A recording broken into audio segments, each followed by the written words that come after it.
बिस्मिल्लाहिर्रहमानिर्रहीम। आप देख रहे हैं explore right with Arshad Mehdi. विबस, भारत और पाकिस्तान की दुश्मनी के किस्से तो आपने बहुत सुने होंगे, नफरतें तो आपने बहुत देखी होंगी, लेकिन इस वक्त पाकिस्तान का हर शहरी भारत के लिए दुआ गो है और हर शहरी फेसबुक पर, ट्विटर पर भारत के शहरियों के तहफ़्फ़ुज़ और सेहत के लिए दुआएं मांग रहा है। और हुकूमत पाकिस्तान से ये अपील की जा रही है कि जितना हो सकता है हमारे हमसाया भारत मुल्क की मदद की जाए।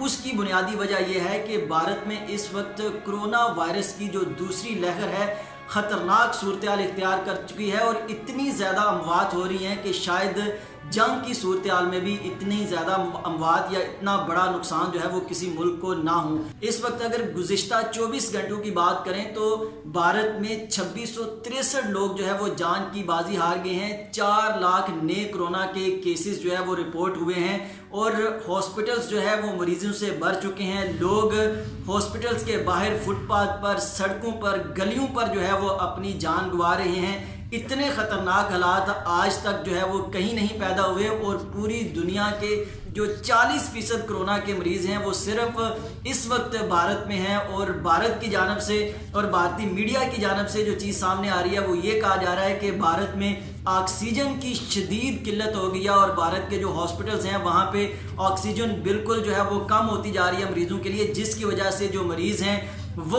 वेंटिलेटर्स के बगैर और ऑक्सीजन के बगैर अपनी जान जो है वो गंवा रहे हैं। तादाद इतनी ज़्यादा हो गई है मरीज़ों की कि भारत की जो हुकूमत है उसके कंट्रोल से चीज़ें बाहर निकल गई हैं। मोदी सरकार के बारे में ये कहा जा रहा है कि उसकी ये नाहली है कि उसने जो कोरोना की पहली लहर है उसके बाद ही जो है वो फतह के जश्न मनाने शुरू कर दिए और ये कहा कि हमने कोरोना पर काबू पा लिया और आने वाले वक्त की तैयारी नहीं की गई। और यही वजह है कि इस वक्त भारत में जो कोरोना की दूसरी लहर उठी है उसके बाद जो है वो तमाम तर जो भारत के इंतज़ामात थे वो बिल्कुल ज़ीरो हो गए हैं और इतने बुरे हालात हैं कि वो बयान नहीं किए जा सकते। वीडियोस आप सोशल मीडिया पे देख रहे हैं इस वक्त, आपको नज़र आ रही होंगी कि किस तरह से लोग जो है वो डॉक्टरों के तरले और मिन्नतें कर रहे हैं कि उनके जो बहन भाई हैं, उनके जो अजीज़ और रिश्तेदार हैं उनको चेक ही कर लें, उनको एक नज़र देख ही लें, लेकिन वो इस सूरत हाल में जो है वो अपनी जान गंवा रहे हैं। ये अलमिया है इस वक्त भारत और पाकिस्तान दोनों को इससे सबक सीखना चाहिए कि हम जो है दोनों मुल्क एटमी कुव्वत हैं, बहुत बड़ी ताकतें हैं। एक के पास ऑक्सीजन नहीं है, दूसरे के पास वैक्सीन नहीं है।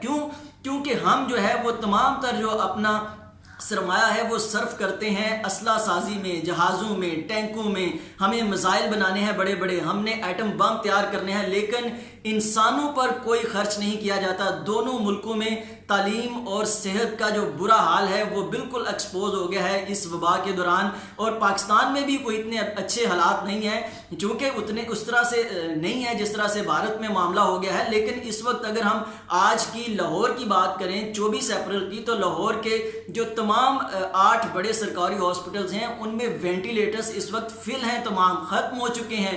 मरीज़ जो है वो बड़ी तादाद में ऑक्सीजन पर मौजूद हैं और वो वेट कर रहे हैं कि किस तरह से उनको जो है वेंटिलेटर्स मिल जाए, वो अपनी जान बचा सकें। और आने वाला वक्त जो है हमारे लिए भी मुश्किल हो सकता है, हमें भी इससे सबक सीखना चाहिए। हुकूमत की जानब से तमाम तर जो मामलात हैं वो फ़ौज के सुपुर्द किए जा रहे हैं ताकि लोगों को SOPs पर अमल करवाए और वो जो है वो इस वबा से बच सकें। ताहम ये सूरत हाल दोनों मुल्कों के लिए इंतहाई ख़तरनाक है। हमें इस वबा से सबक भी सीखना चाहिए कि हम किस तरफ चल रहे हैं। दोनों मुल्क जो है वो लोगों के ऊपर सर्व करने की बजाय, लोगों के ऊपर सरमाया खर्च करने की बजाय, हम जो है वो दोनों मुल्क जो है वो एक दूसरे को मिटाने के लिए एटम बम तैयार कर रहे हैं। अभी पिछले ही महीने दोनों मुल्कों ने बड़े बड़े मिसाइल जो हैं उनके तजर्बात किए हैं कि और बड़े कामयाब और उसके दावे किए गए हैं। लेकिन क्या फ़ायदा है इन एटम बम्स का, क्या फ़ायदा है इन टैंकों का, जब आपके अपने ही मुल्क में आपके लोग मर रहे हैं? तो फिर क्या आप करेंगे?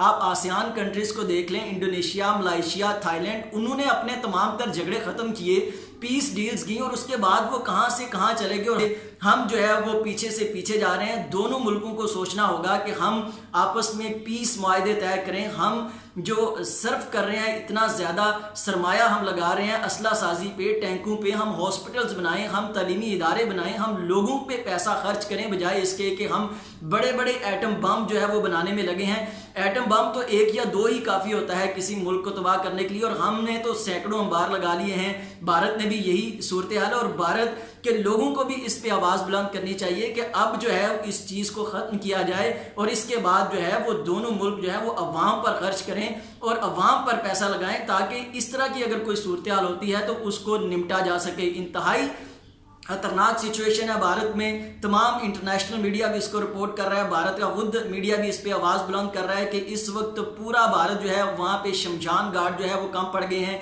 कब्रिस्तान कम पड़ गए हैं, इतनी ज़्यादा जो है वो लाशें हैं, मुर्दों को दफन करने के लिए जगह नहीं है, मुर्दों को जलाने के लिए उनके पास अब जगह नहीं है, और इतने बुरे हालात हुए हैं, और दिन ब दिन बद से बदतर हालात हो रही हैं। पिछले अगर हम इससे जो 24 घंटे से पिछले दिन की बात करें तो 3,70,000 केसेस एक दिन में रिपोर्ट हुए, फिर 4 लाख केसेस रिपोर्ट हुए, और ये तादाद बढ़ती ही जा रही है। और इतने बुरे हालात हैं कि पाकिस्तान के हर शहरी के लब पर यह दुआ है कि उस दुश्मन मुल्क के तमाम जो शहरी हैं वो महफूज रहें, अल्लाह करीम जो है वो उनको सेहत दे, तंदुरुस्ती दे, बाकी मामला जो हैं वो दुनिया के चलते रहेंगे। लेकिन इस वक्त पूरा पाकिस्तान अगर आप देखें फेसबुक पर, ट्विटर पर, यूट्यूब पर भारत के लिए दुआएं मांगता नजर आ रहा है, तो यही इंसानियत है, इसी को हमें देखना चाहिए और इसी को लेके आगे चलना चाहिए।